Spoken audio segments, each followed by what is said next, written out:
Hola, hola, me llamo Fernando Fuentes Fuentes y en el día de hoy vengo a hablar acerca del empirismo como corriente filosófica.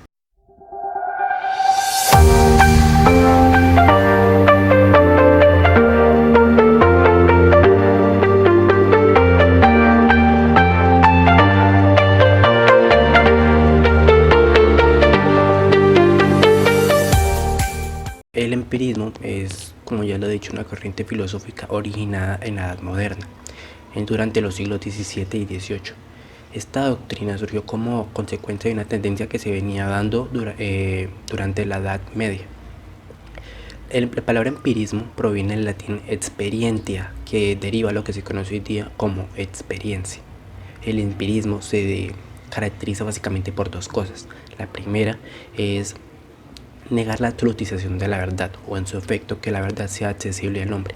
Y la segunda dice que toda verdad debe ser puesta a prueba para que a partir de la experiencia de esta pueda ser modificada eventualmente o en su efecto abandonada.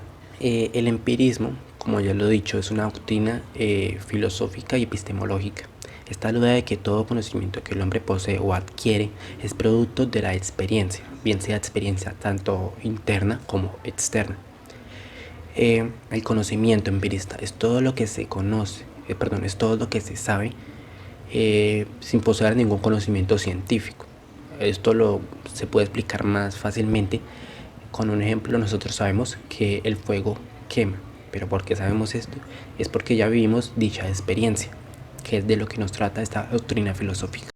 Bueno, una vez contextualizado sobre el empirismo, puedo proseguir a hablar de básicamente quién fue el que dio origen a esta corriente filosófica.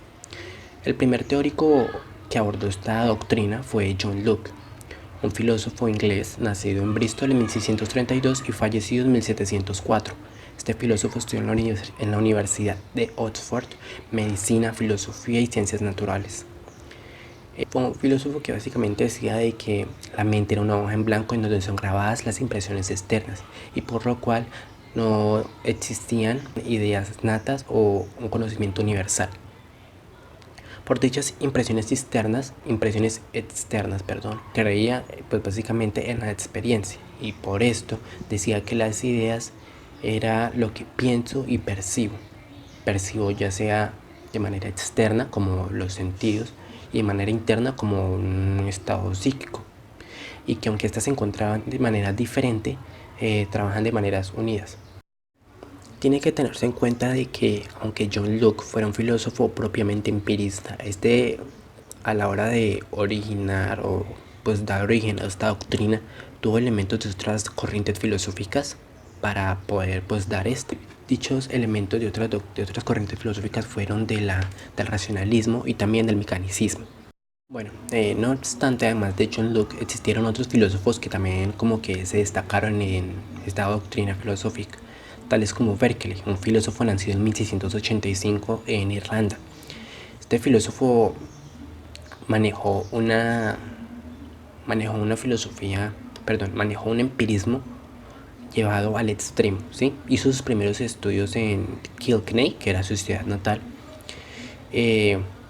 y más adelante, o sea, más tarde, este filósofo se trasladó a América, queriendo fundar un colegio misionero en Islas Bermudas. Berkeley partió su epistemología de John Locke, ¿sí? Entonces ya se darán una idea más o menos de lo que quiere decir Berkeley con su pensamiento.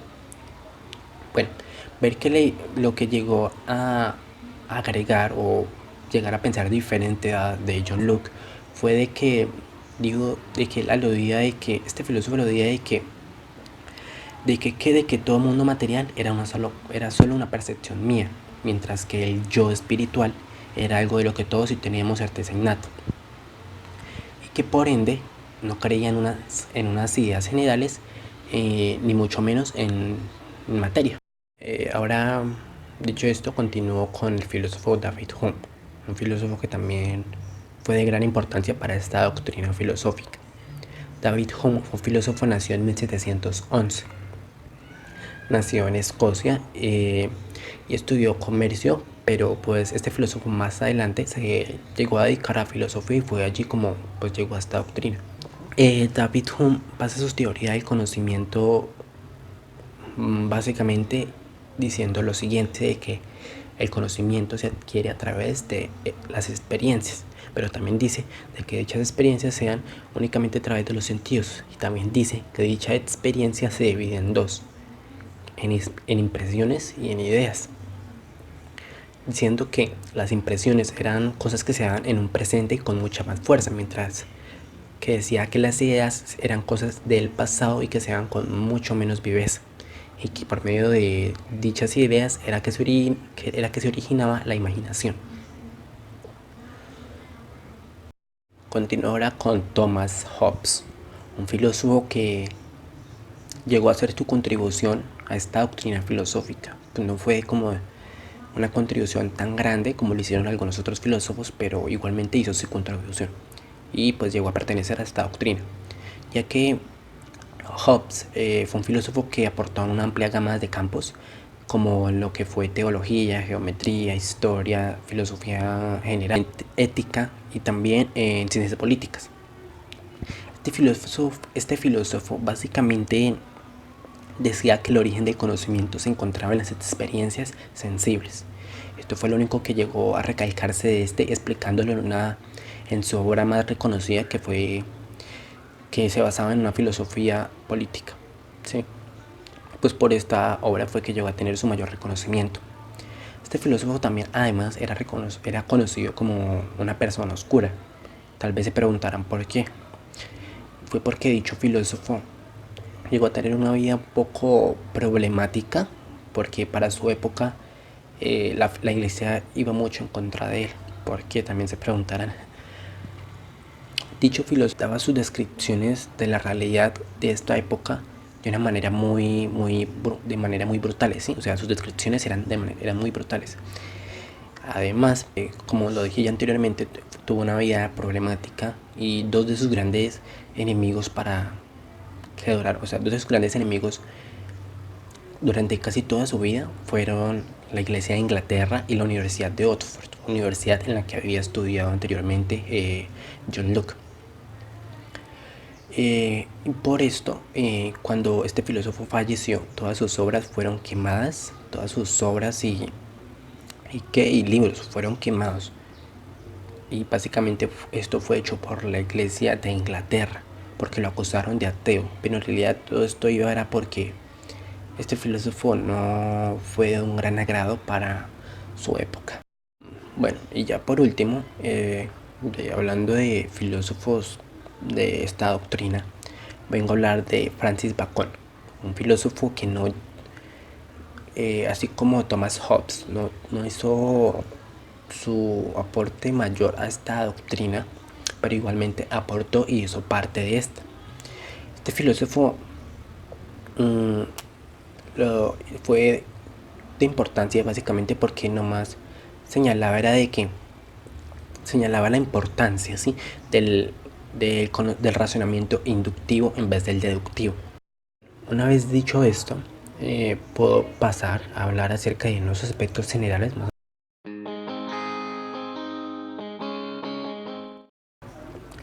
Voy a pensar con el primer aspecto general, es la negación de cualquier conocimiento o principio innato. El segundo aspecto se basa en la negación de cualquier realidad que no sea comprobada anteriormente de alguna manera. Esto ya lo expliqué, anteriormente, ¿sí? Porque un aspecto principal es que toda verdad o realidad debe ser puesta a prueba, ¿sí? Para pues que dicha experiencia adquirida por esta pueda ser modificada eventualmente o abandonada en su efecto. Y ahora el tercer aspecto, que básicamente son tres principales los que estoy diciendo. El tercero es una afirmación. La afirmación de la importancia de la realidad actual o la realidad de hecho, es decir, lo inmediatamente presente. Pues básicamente así es como se originan las experiencias. Ahora prosigo a los caracteres, ¿sí? Caracteres también principales de esta doctrina filosófica.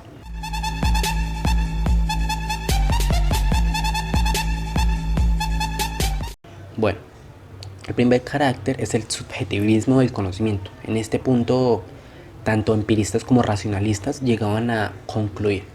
Era algo como de sorprenderse, pues porque estas dos doctrinas eran un poco diferentes. El segundo carácter principal es la experiencia como fuente y límite de nuestro conocimiento.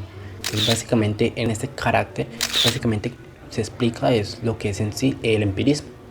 Básicamente dices de que la experiencia es la única fuente y límite del conocimiento. Por último carácter principal se encuentra el método experimental y la ciencia empírica. Este, como ya lo dije, método es un método que busca otro método adecuado para saber cómo dirigir o controlar bien nuestro pensamiento.